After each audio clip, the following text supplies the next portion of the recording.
Hello, fellow traders. 'Tis I, TheRumpledOne, coming to you Sunday, October the 24th. The year's 2021. Let's talk trading. It is time for the weekly open and gap. This video is for educational purposes only. Your results may differ from mine. And as we start the last trading week of October, I just want to remind you to always have your risk management in place. Don't lose more on any one single trade than you're willing to lose on a single trade.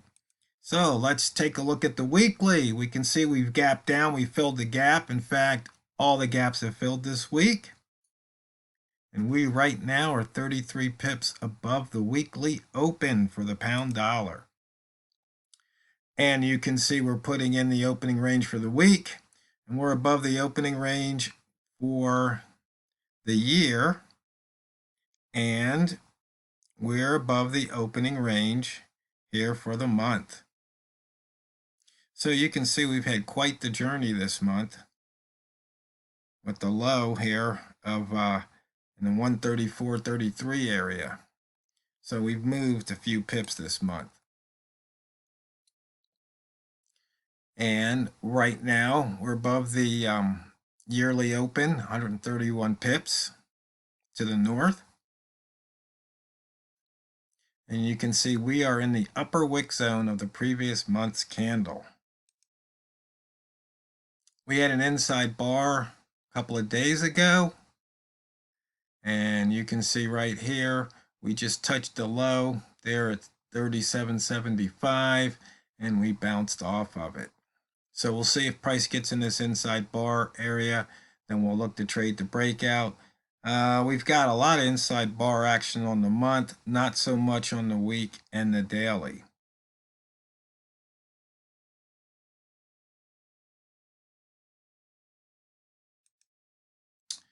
Only 37 pips range at the moment. We're almost 5.5 hours into the trading day, and you can see no pairs are over 100.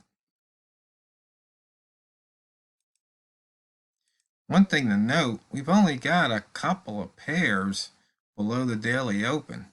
That's interesting. Looking at the buy zone, you can see we've already taken out the pivot. So we gapped down, pivot above the open. So we had a long bias and that bias paid off. You can see the open was right around 40. Pivot was at 70. So that was a nice 30 pip move there. Just taking the break off of the weekly open or waiting to the buy zone. Either way, paid nicely. And looking at the rat zone here, let me expand the chart just a tad. The range is too low, so there's no rat trades. Though you can see we are looking to come out of that previous day's rat zone also.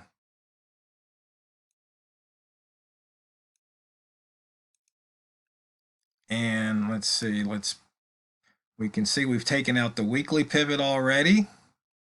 We've taken out the daily pivot. It says near the pivot, the bias is short. Right now, it seems to be going up.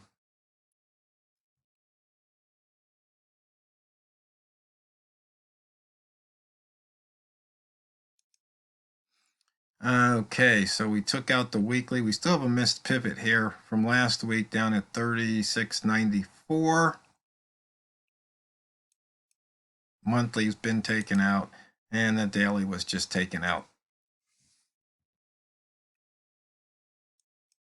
Wick zone in and out of the previous day's wick zone. You can see we popped out, came back in, jumped out again at the 37.61 line, which would have been the close.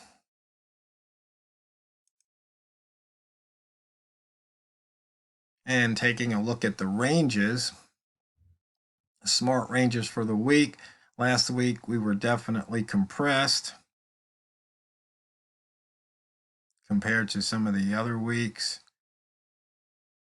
So it looks like we're Seems like we have an expansion, contraction, expansion, contraction. You think we'll get an expansion the last week of the month?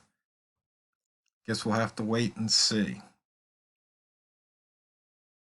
And considering last week's candle was almost a doji, we're going to be in the wick zone a lot.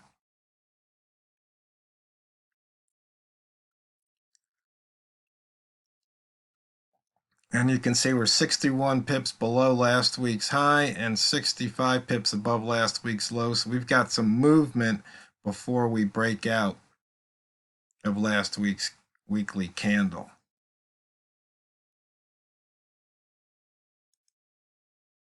And just looking at the price action chart here with the Walmart lines and the previous H1 high and low.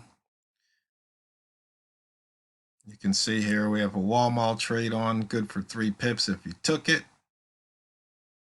You can look down at the M5 chart. You can see what happened the last time it hit it. We got some movement down, then some strong movement to the upside. Gave you a signal.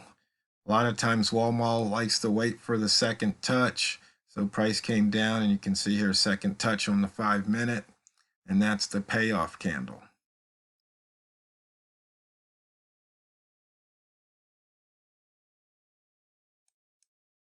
In fact, I was, communicating with one trader, and he's basically waiting for the H1 to match the D1. So if D1's green, he'll take the H1 breakout to the north side, and if D1's red, he'll take the H1 breakout to the downside. And he said he's found success with that. So that's good that traders can, take these methods, add something of their own, use what works for them. In fact, I was reading an article about reverse engineering, and that's pretty much what they said is that, there's a difference between reverse engineering and mimicry. Because if you just mimic somebody, you've got a whole different life experience, you've got different education. So what you have to do is you have to see and understand why what they did worked. And then you can take that lesson, add your own unique experiences and education to it, and then you can come up with something that is uniquely yours. So when you look at these systems, I mean, that's pretty much what I did. Was I looked at other people's systems and tried them, and it didn't quite work. And then I just had to, pretty much, take out a blank piece of paper and figure things out on my own. And that's when I came up with the buy zone and the rest of the methods that I do, except for the pivot fade. That's been around, I guess, since before I set foot on this planet.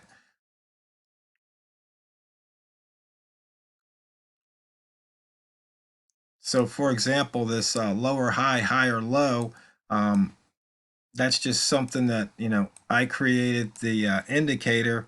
And I guess there were some other people doing some price action type of trades using that.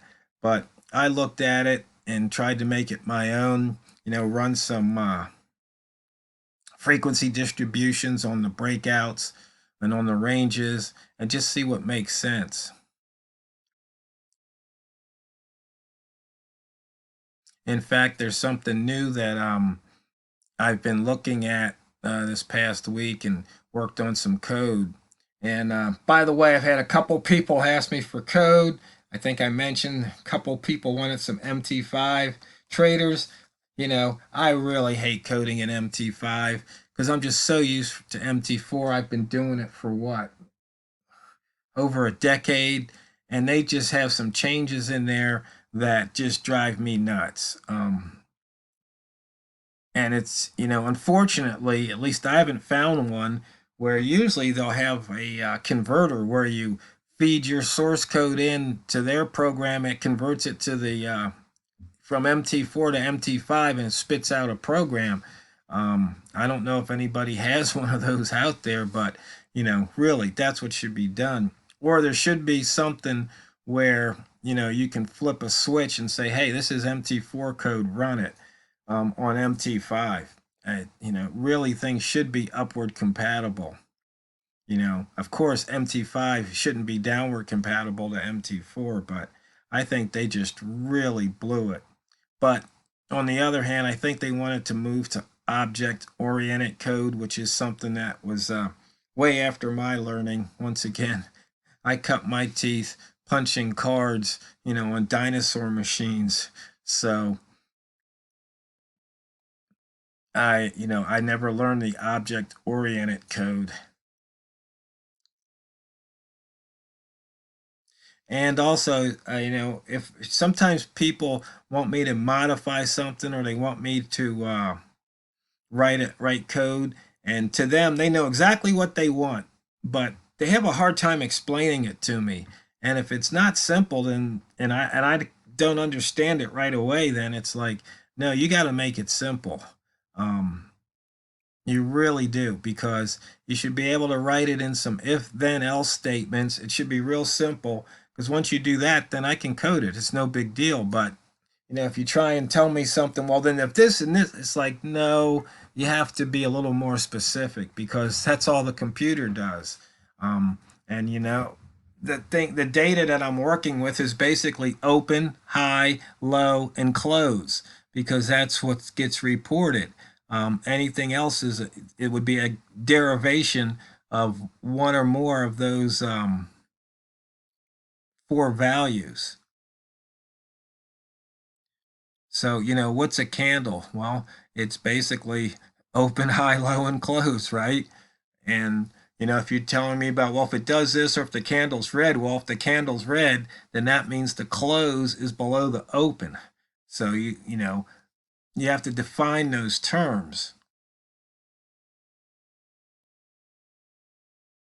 And as we sit here, we can see price isn't really doing much. It's that, time of day.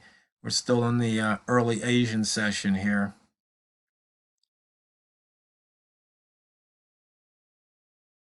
Oh, and funny thing is, we're looking at the euro franc for some strange reason. I don't know. Must have hit the wrong button.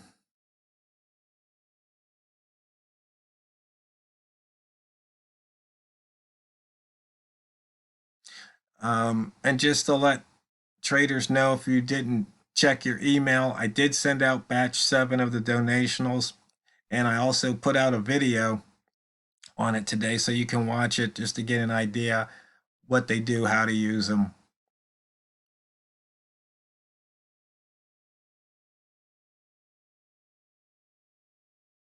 And just so you know, I haven't gone over to the dark side. A couple of the indicators use moving averages, but I'm not, walking away from what I do. I guess that's on the other chart. Um, I do look at the distance. The price is moving away from the moving average for these little scalps. So imagine this bar right here. This was, let's see, this bar was about a little over 4 pips. Depending if it walked away from the moving average by 3 or more, I probably would have exited and gotten, most of that trade.